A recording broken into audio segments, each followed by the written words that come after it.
সংস্কারের লক্ষ্যে বর্তমান অন্তর্বর্তীকালীন সরকারকে মিনিমাম 3 বছর মেয়াদ দেওয়ার জন্য, যেহেতু এটা সংবিধানের মধ্যে নাই, সংবিধানে আছে তত্ত্বাবধায়ক সম্বন্ধে, কিন্তু অন্তর্বর্তীটা সম্পূর্ণ একটা নতুন ইস্যু। আমরা চাই দ্বিতীয় হচ্ছে যে ছাত্র জনতাকে নির্বিচারে হত্যার দায়ে বাংলাদেশ আওয়ামী লীগকে নিষিদ্ধ এবং নিবন্ধন বাতিল।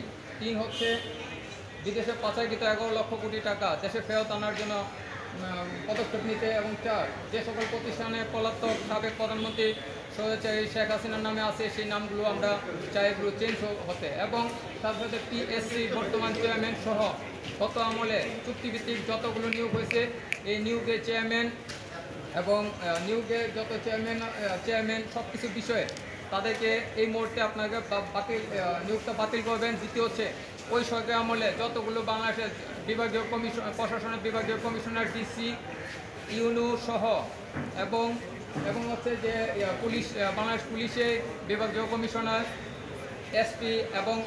এসপি ওসি সহ সকলকে আপনারা বর্তমান থেকে সবাইকে একটু চেঞ্জ করে দেবেন। যারা দেখবেন আপনার পজিটিভ দেশপ্রেমে মনের মতো আকাঙ্ক্ষা আছে তাদেরকে দিবেন, আর মনে করলে উদ্যোগ করবেন সেটা সরকারের একান্ত ব্যক্তিগত ইচ্ছা। কোন কোর্টে করলেন এবং শুনানি কবে? আমরা মহামান্য আদালতে মূল ভবনে 15 নম্বর কোর্টে করেছি। আচ্ছা, শুনানি ইনশাল্লাহ আগামীকালকে সকালে। আজকে আমরা মেনশন করলাম, মহামান্য হাইকোর্ট বলছেন আগামীকালকে ইনশাল্লাহ শুনানি হবে।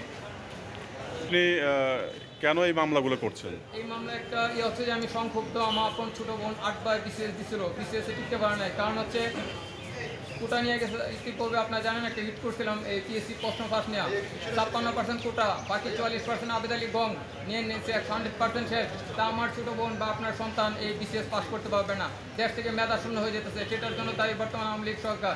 আমি কিন্তু কোনো রাজনীতি করি না, এবং সেটার জন্য আমরা চাই যে এই যে আমার ছোটো বোন যেমন আবেদ আলীর সাথে সাক্ষাৎ হয় না, সাক্ষাৎ না হলে প্রশ্ন পাবে কোথেকে, সে পাস করবে কীভাবে, কোনো মতে সম্ভব না। এরকম কত ছাত্র কেউ দেশে মুদি দোকান করতেছে, কেউ বিদেশে চলে গেছে। আমি শুধু একটা ইস্যুতে সাবেক প্রধানমন্ত্রীর সাথে আমার রাগ, অন্য কোনো ইস্যুতে আমার কোনো রাগ নাই। আচ্ছা, আপনি এই একের পর এক